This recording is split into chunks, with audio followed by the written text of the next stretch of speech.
Madame Gandhi. Hey, what's up guys? My name is Krishna Parikh from Desi Vibes, and today I have an amazing artist with me.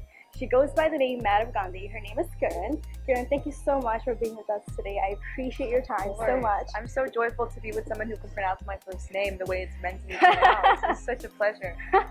So, obviously, you've been drumming for the longest time. Tell me a little bit about the journey of how you got into it.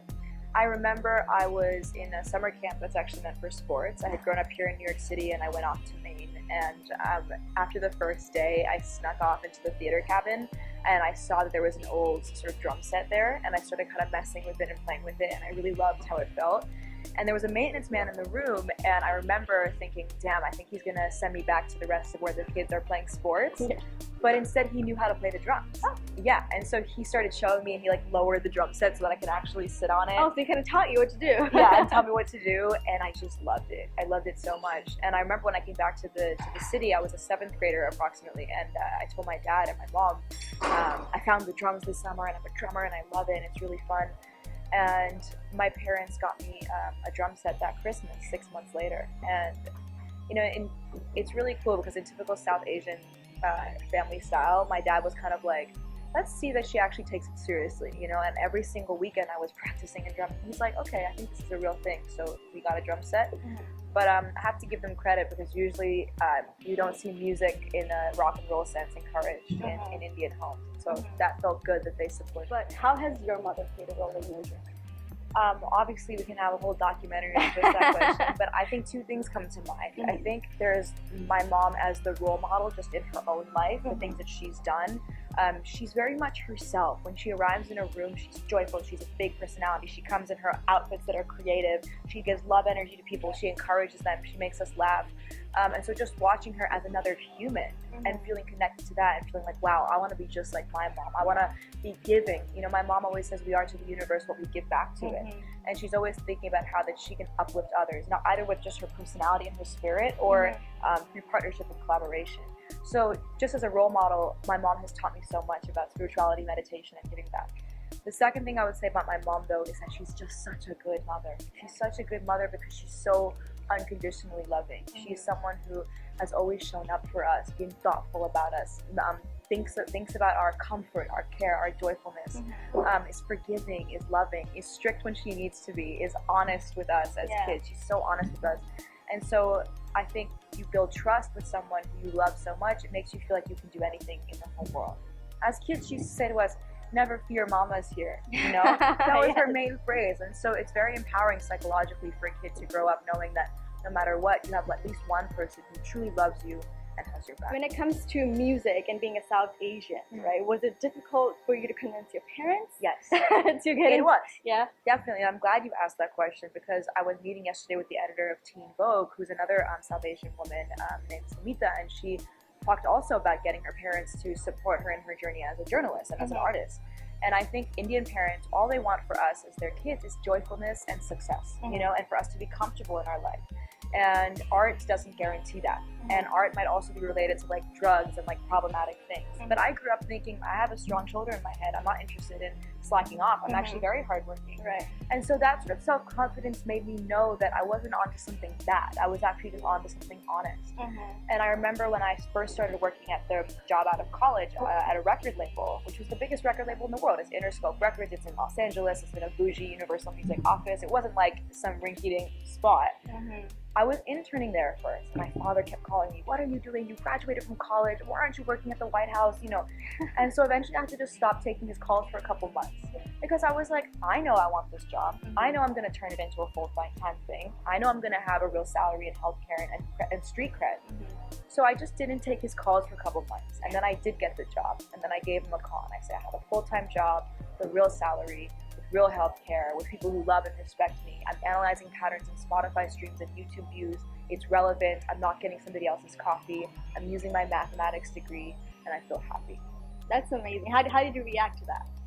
I think that when he saw that it was universal, I think he understood that, you know. I think once I started name dropping some of the artists and he was hearing those artists on the radio, he realized I was part of something Like, fine, big. go ahead, do that. Totally. And you know, parents are so funny because after they'll credit themselves. They're like, well, we bought you our first drum set, and you know, and I'm like, okay, fine, whatever.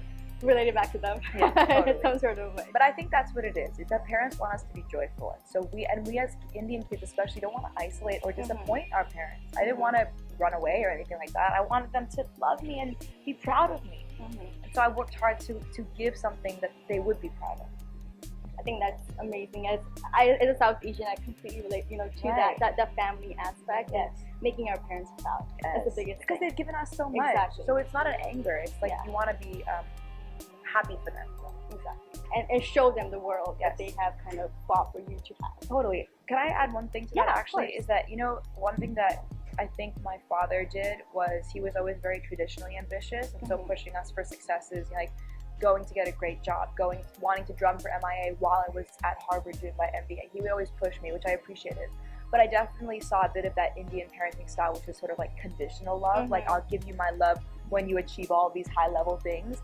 And I think there is a problem to that style of parenting because then you're constantly on this hamster wheel of trying to achieve and impress. And my mom, luckily, really counterbalanced that parenting style and really allowed my brother and sister and I to feel grounded in the moment and to say, wow, this moment that you and I are even sharing together here at this coffee shop in New York is the joyfulness of life.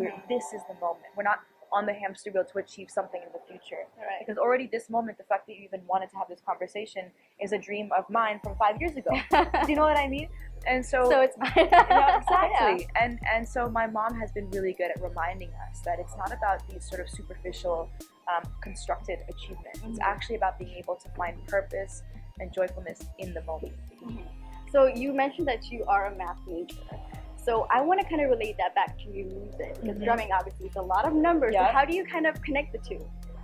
When I was at Georgetown, I remember I did this project studying the application of Bessel functions and partial differential equations to how to tune a drum. And I thought that it was very, very profound to have these two sides but feel that they're connected. And I would say even my mathematics background does help in the music when I'm using Ableton, which is the production software to make the music that I make.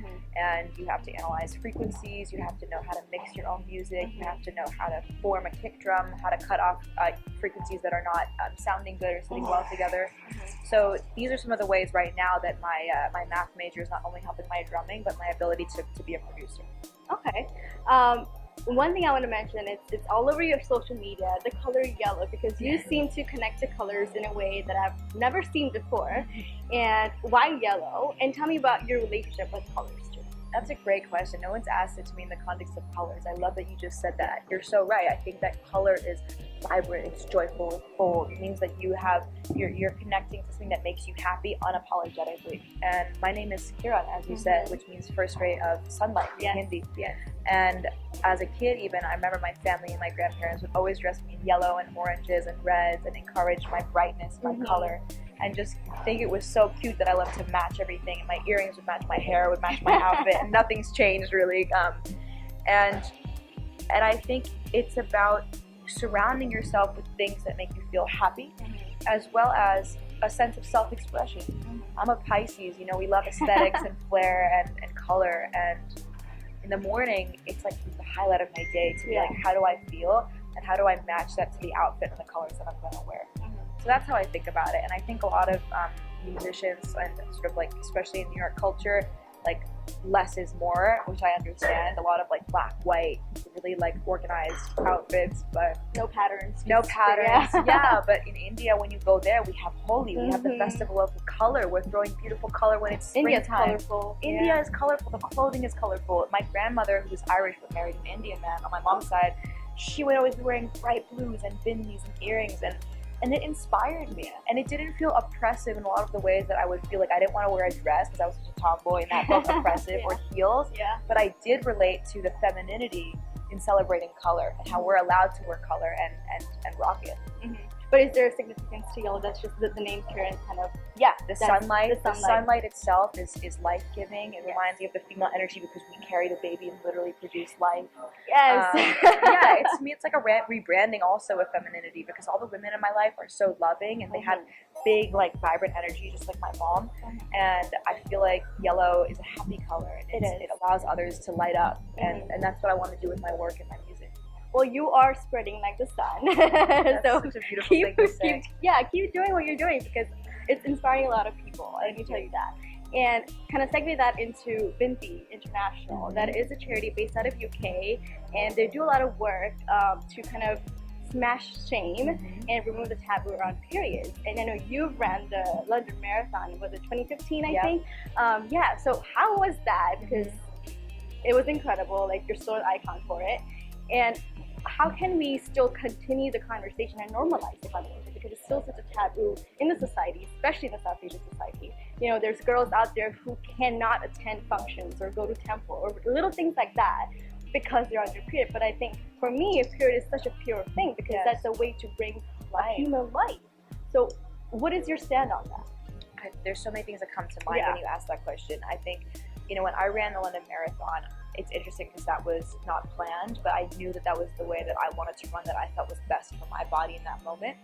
And the story went viral, as you know, because just bleeding freely was such a radical thing. To even see blood was a radical thing, and it did smash the shame, and it did have a symbolic effect and signaling effect. But I wanted to say, when you mentioned this, how can younger girls in other situations combat the stigma and the shame? I basically, in my life, anytime I've wanted to make change, always say, how do I invest in my education and my intelligence and then my skill sets so that I'm the most confident, best version of myself so that I can believe in myself to make change. And literally, my thought process was, well, I'm running a marathon, which is an elite, respectable activity on a global level. No matter how you want to cut it, running a marathon deserves respect. And I had done the work to deserve this respect, and I crossed the finish line.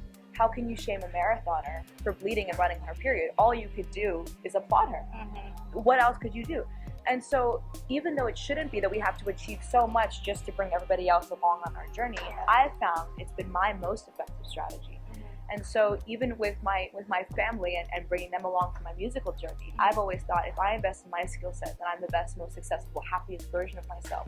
Then I can make the sort of changes that I want in my own life without anybody shaming me. And so, for younger girls who want to make a change in their life, we have to fight to invest in ourselves and invest in our skill set so that we feel confident to own our voice and speak out and educate others why there needs to be no shame surrounding our cycles, why there needs to be more innovation in terms of the actual products available to us on our cycles, and why no one should even feel empowered or have the ability to make fun of us or shame us while we're on our cycles, because we're suffering and we're doing amazing things at the same time. 10 times better than anybody else. Exactly, with enormous power. Binti Period is doing such great work because they're making it, they take a lot of the like booklets and education and make it fun and exciting for the girls to learn about their own bodies instead of them feeling like awkward, like they've done something wrong.